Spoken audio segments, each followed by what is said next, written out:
New city, new apartment, and a terrifying new job. Moving to a new place is one of the most stressful experiences in life.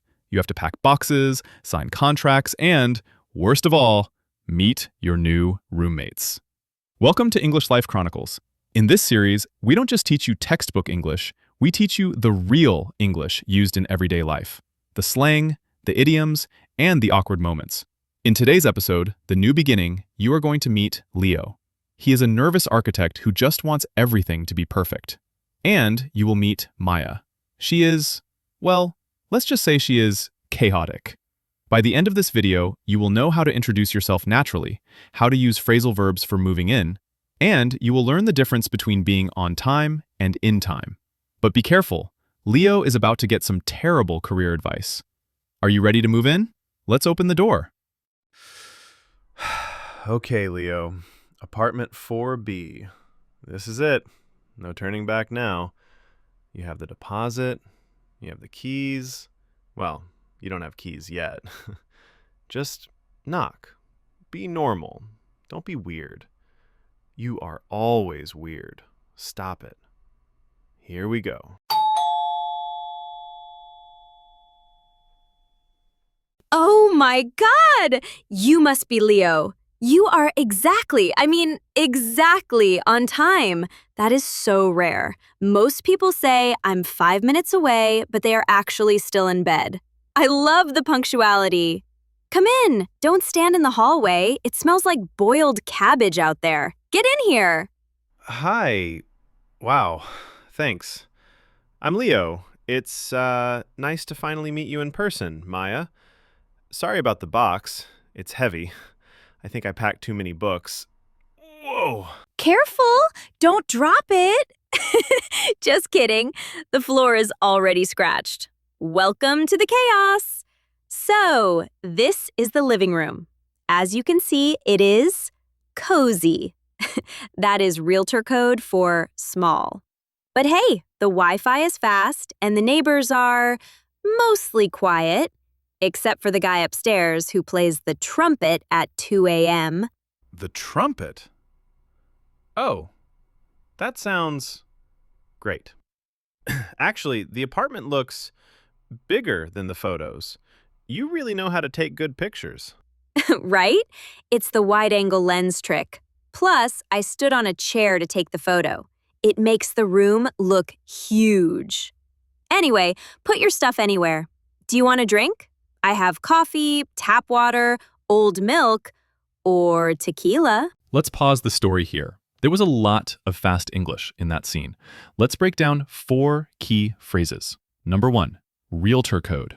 Maya said, cozy is realtor code for small. A realtor is a person who sells houses. When she says code, she means a secret meaning. In English, if an apartment is cozy, it usually means it is tiny.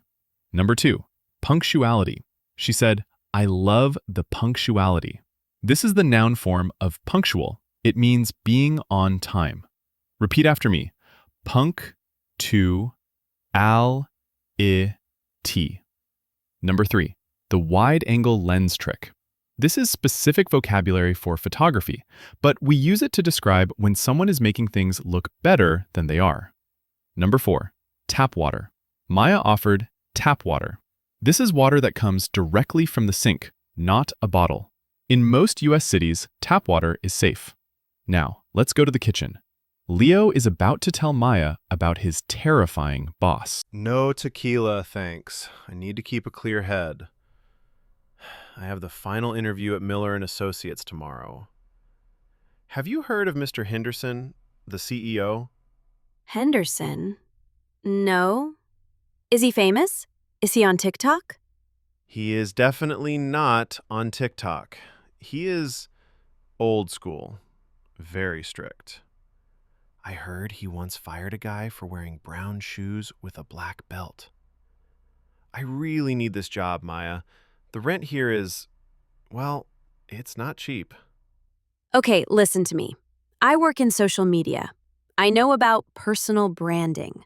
You are thinking about this all wrong. You're acting like a subordinate.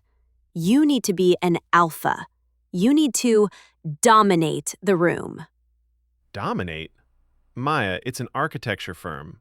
We draw buildings. We don't wrestle. It's a metaphor, Leo. Look, when you walk in there tomorrow, do not give him a weak, sweaty handshake. No, you walk in, you look him in the eye, and you high-five him. Bam! It shows confidence. It shows you are a modern thinker. A high five? To a 60-year-old CEO? Are you insane? That seems so unprofessional. He will call security. He won't. He will love the energy. It breaks the ice. And don't say, "Good morning, Mr. Henderson." That is boring. Say, "What's up, dude?" Or, "How's it hangin'?" Trust me, he will hire you on the spot. Maya is giving terrible advice. Please, never do this in an interview. But her vocabulary is excellent. Let's learn 4 phrases. Number 1, old school. Leo said his boss is old school. This means he likes traditional ways. He does not like modern trends. If your boss hates computers and loves paper, he is old school. Number 2, subordinate. This is a formal word for an employee or someone with lower rank. Maya thinks Leo is acting too weak. Number 3, on the spot. Maya said he will hire you on the spot. This idiom means immediately, right at that moment. Number 4, how's it hangin'? This is very casual slang for how are you? Never say this to a CEO. Only say this to your friends at a bar. Now, let's see if Leo actually listens to this crazy advice. Okay. You look good. Sharp. Good morning, Mr. Henderson. No, that's boring. Maya said be bold. What's up, dude? How is it hanging, big guy? Oh God, I can't believe I am doing this. But I need to dominate. High five. Bam. Okay, let's go.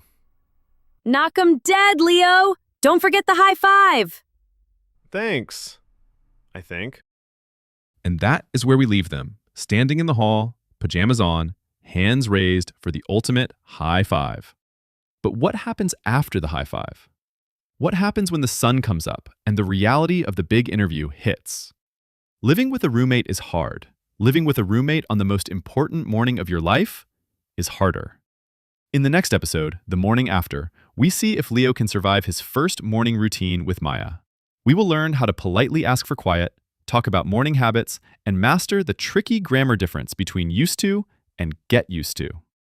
Homework for the comments. Are you an early bird who loves the morning? Or are you a night owl? Let me know below. See you in episode 2 to find out if that high five actually worked. Don't forget to subscribe.